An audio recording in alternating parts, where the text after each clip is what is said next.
If Israel just allowed the Palestinians to have a state of their own, there would be peace in the Middle East, right? That's what you hear from UN ambassadors, European diplomats, and most college professors. But what if I told you that Israel has already offered the Palestinians a state of their own, and not just once, but on 5 separate occasions? Don't believe me? Let's review the record. After the breakup of the Ottoman Empire following World War I, Britain took control of most of the Middle East, including the area that constitutes modern Israel. 17 years later, in 1936, the Arabs rebelled against the British and against their Jewish neighbors. The British formed a task force, the Peel Commission, to study the cause of the rebellion. The commission concluded that the reason for the violence was that 2 peoples, Jews and Arabs, wanted to govern the same land. The answer, the Peel Commission concluded, would be to create 2 independent states, one for the Jews and one for the Arabs, a 2-state solution. The suggested split was heavily in favor of the Arabs.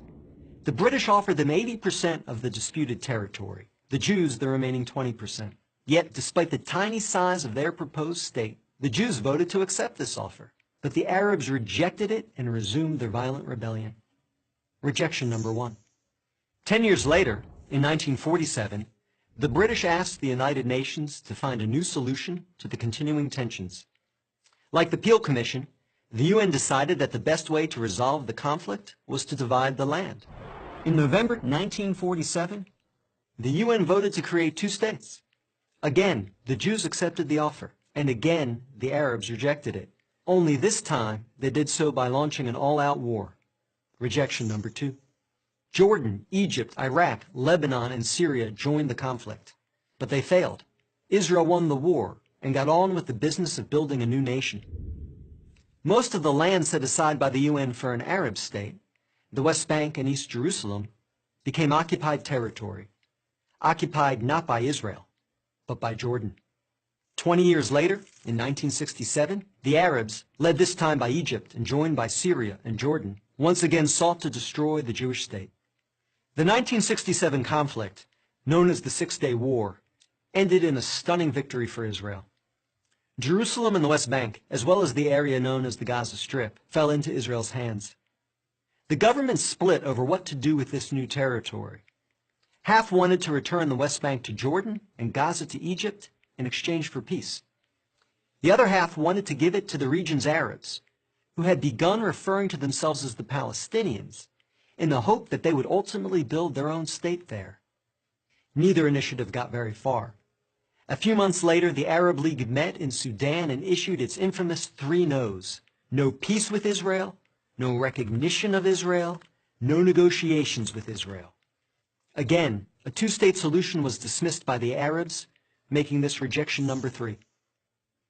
In 2000, Israeli Prime Minister Ehud Barak met at Camp David with Palestinian Liberation Organization Chairman Yasser Arafat to conclude a new 2-state plan. Barak offered Arafat a Palestinian state in all of Gaza and 94% of the West Bank, with East Jerusalem as its capital. But the Palestinian leader rejected the offer. In the words of U.S. President Bill Clinton, Arafat was here 14 days and said no to everything. Instead, the Palestinians launched a bloody wave of suicide bombings that killed over 1,000 Israelis and maimed thousands more, on buses, in wedding halls, and in pizza parlors. Rejection number 4.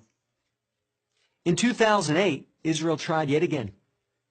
Prime Minister Ehud Olmert went even further than Ehud Barak had, expanding the peace offer to include additional land to sweeten the deal. Like his predecessor, the new Palestinian leader, Mahmoud Abbas, turned the deal down. Rejection number 5. In between these last 2 Israeli offers, Israel unilaterally left Gaza, giving the Palestinians complete control there. Instead of developing this territory for the good of its citizens, the Palestinians turned Gaza into a terrorist base from which they have fired thousands of rockets into Israel. Each time Israel has agreed to a Palestinian state, the Palestinians have rejected the offer, often violently.